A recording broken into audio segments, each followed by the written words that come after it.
संपूर्ण विश्व में, भारत देश में जहाँ जहाँ हिंदू भाई बहन हैं या जिनको रक्षाबंधन पर्व में प्रेम है, वो इस त्योहार को धूमधाम से अपने घरों में मनाएंगे।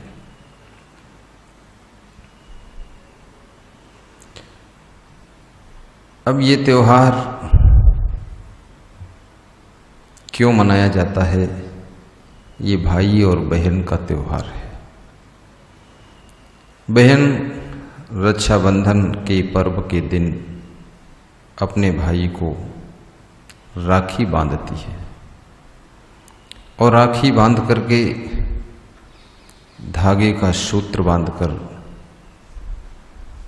अपने भाई की लंबी आयु की शुभ कामना करती है। एक वर्ष के बाद ये त्योहार आता है, भाई बहन के प्रेम का जीर्णोद्धार करता है। कहते हैं रक्षाबंधन के दिन भाई को रक्षा बंधाते समय बहन के लिए संकल्प लेना चाहिए कि मैं अपनी बहन की रक्षा आजीवन करूंगा और सुरक्षा भी करूंगा और बहन की समस्याओं का समाधान भी करूंगा।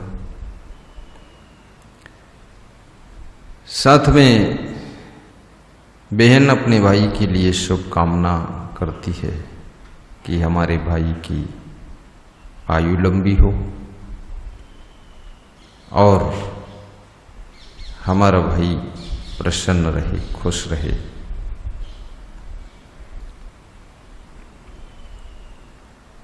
पर्व बहुत सुंदर है।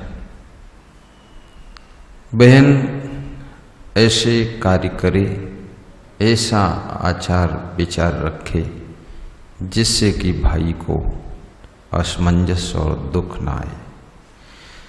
भाई को भी रक्षाबंधन पर्व के समय शपथ लेना चाहिए कि मैं अपने चरित्र का सुंदर निर्माण करूंगा और अच्छे कर्म करूंगा, धनवान, महान, गुणवान, चरित्रवान बनूंगा और बहन की हर तरह से रक्षा सुरक्षा करूंगा। ये पर्व भाई बहन के प्रेम का पर्व है। उनके प्रेम स्नेह को ताजा करता है और पवित्रता प्रदान करता है। अब इस पर्व के दिन कितने लोग दूसरों को भी बहन मान लेते हैं और कितनी लड़कियां दूसरों को भाई मान लेती हैं। मानना एक अलग बात है और वास्तविक होना एक अलग बात है। लेकिन वास्तव में पवित्र मन से यदि आपने माना है तो निश्चित है कि आपका जीवन संकल्प होना चाहिए कि जिसको आपने रक्षा बांधी है, भाई की दृष्टि से ही उसको सदैव देखें और जिससे आपने रक्षा बंधवाई है उसको बहन की दृष्टि से ही सदैव देखें। उन रिश्तों में पवित्रता होनी चाहिए, रिश्तों में गंदगी नहीं आनी चाहिए। केवल समाज को दिखाने के लिए नहीं, केवल लोगों को बताने के लिए नहीं कि हमको इतनी लड़कियां भाई मानती हैं, हम इतनी लड़कियों को बहन मानते हैं। ये दिखाने की बात नहीं है, ये वास्तविक बात है। उसकी सुरक्षा की जिम्मेदारी भी आपकी बन जाती है। और ये पर्व वीर शिवाजी ने, ऐसा इतिहास में कथा है, वीर शिवाजी ने इस पर्व का शुभारंभ किया था।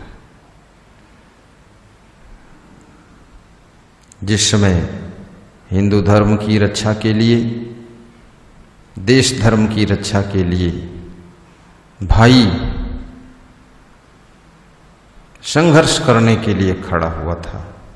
उस समय बहन ने एक धागा हाथ में बांधा था कि जाओ, ये हमारे प्रेम का धागा, स्नेह का धागा आपकी रक्षा करेगा और आप अपने लक्ष्य में सफल होंगे और हिंदू धर्म के कवच कुंडल बनेंगे, देश धर्म का पालन कर पाएंगे। ये पर्व शास्त्रों में बताया जाता है कि राजा बलि और भगवान वामन अवतार के मध्य का भी ये पर्व है। उस समय से भी ये मनाया जाता है। उनके बीच की कथा आती है। इंद्र जी के बीच की भी एक कथा आती है, उस कारण से भी ये पर्व मनाया जाता है। परंतु बहुत सारी किंवदंतियां हैं, बहुत सारी कथाएं रक्षाबंधन के पर्व के उपलक्ष्य में जुड़ी हुई हैं। सच्चाई ये है कि रक्षाबंधन सीधा सा अर्थ है कि जिस अपने भाई को कलाई में धागा बांध करके बहन सुशोभित करती है कि तू मेरा भाई है। भाई का अर्थ होता है कि अपनी बहन की हर तरह से सुरक्षा करना, सुव्यवस्था करना, और वास्तव में ये पर्व ये भी समझाता है कि आप यदि गृहस्थ आश्रम में हैं तो गृहस्थ आश्रम में आपकी पत्नी के अलावा जितनी भी लड़कियां हैं उनके शील धर्म की रक्षा करने का आपका कर्तव्य बन जाता है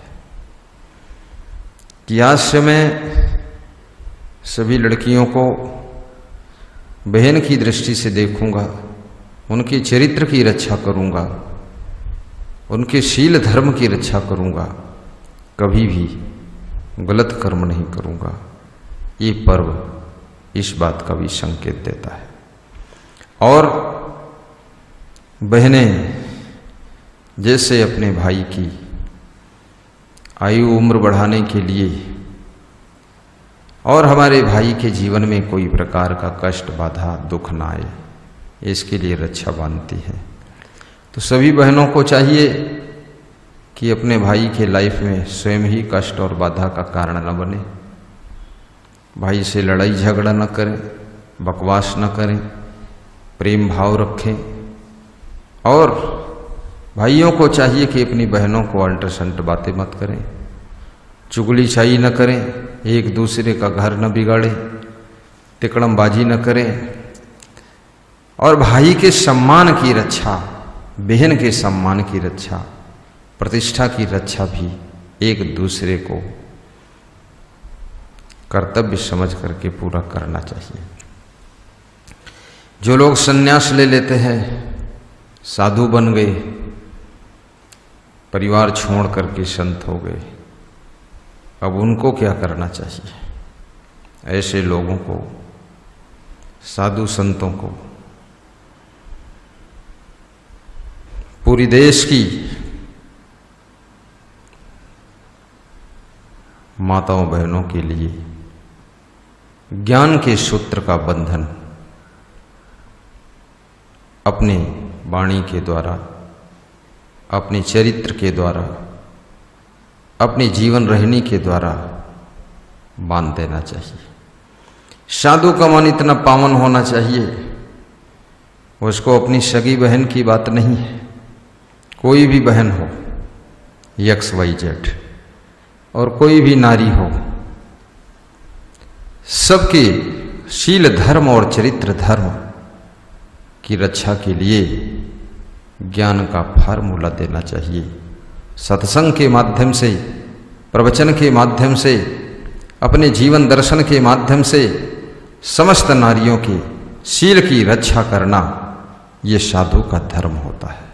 और समस्त नारियां एक श्रद्धा के सूत्र के द्वारा साधु संत गुरु के प्रति शुभ कामना करती रहे कि हमारे गुरु का वैराग्य सुरक्षित रहे, संतों का त्याग तप ब्रह्मचर्य सुरक्षित रहे, ऐसी पवित्रता के साथ में वह शुभ कामना करें और रक्षाबंधन के दिन पकवान, पूड़ी, कचौड़ी, खीर, सेवई आदि यथाशक्ति अपने घर में बना करके स्वयं भी खाना चाहिए और आने वाले मेहमानों को प्रेम से खिलाना चाहिए।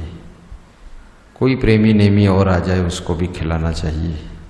और रक्षाबंधन के दिन अपने घर के पशुओं को भी एक एक पूड़ी खिलाना चाहिए।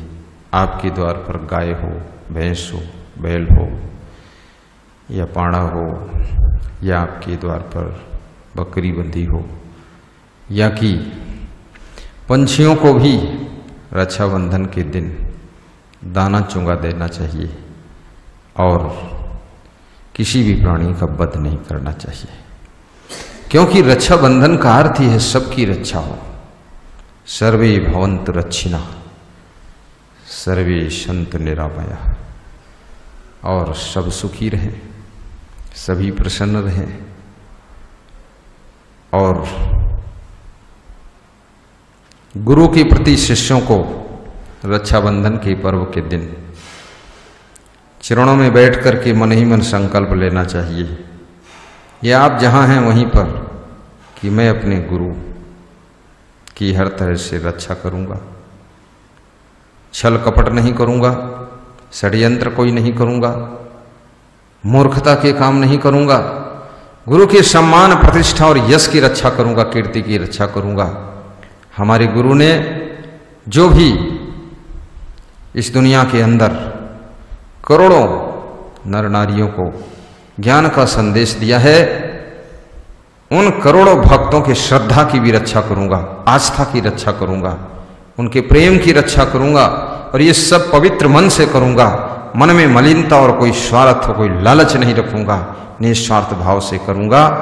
तब समझो साधु संतों का रक्षाबंधन पर्व भी सफल है, गृहस्थों का भी ये पर्व सफल है, और ये पर्व सबके लिए बड़ी चुनौती का पर्व है। ये कोई साधारण पर्व नहीं, ऐसा भी नहीं केवल है कि पूड़ी कचौड़ी खाकर खीसे काढ़ते घूमो। ये पर्व आपके संकल्पों का पर्व है, प्रतिज्ञा का पर्व है, प्रण लेने का पर्व है, मन की पवित्रता का पर्व है। गृहस्थ आदमी अपनी स्त्री के अलावा, अपनी पत्नी के अलावा समस्त नारियों में बहन का दर्शन करे, ऐसी प्रतिज्ञा ले, आजीवन संकल्प ले कि दूसरी नारियों में वासना की भावना नहीं लाऊंगा, उपासना की दृष्टि रहेगी, बहन के भाव से देखूंगा।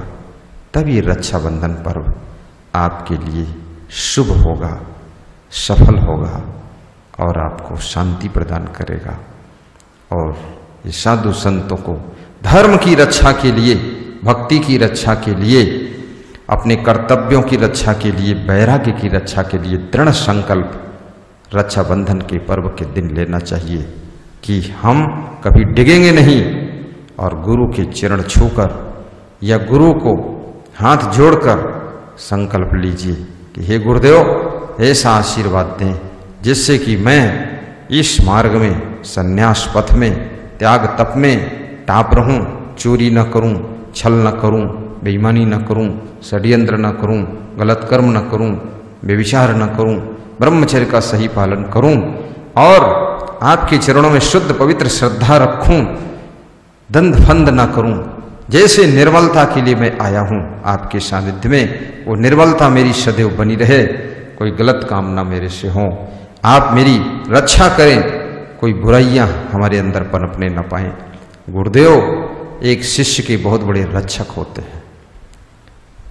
विशाल देव ने लिखा है, उपकारिन में उपकार गुरु, दानिन में गुरु दान, रक्षक में रक्षक गुरु, गुरु समय अन्य नयान।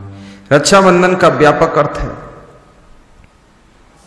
गुरु के समान और कौन रक्षक है, जो हमारे संस्कारों की रक्षा करता है, कल्याण की रक्षा करता है, हमारे अच्छे अच्छे गुणों की रक्षा करता है और हमको ज्ञान दे करके हमारे पूरे जीवन की रक्षा सुरक्षा करता है, उसका नाम गुरु होता है।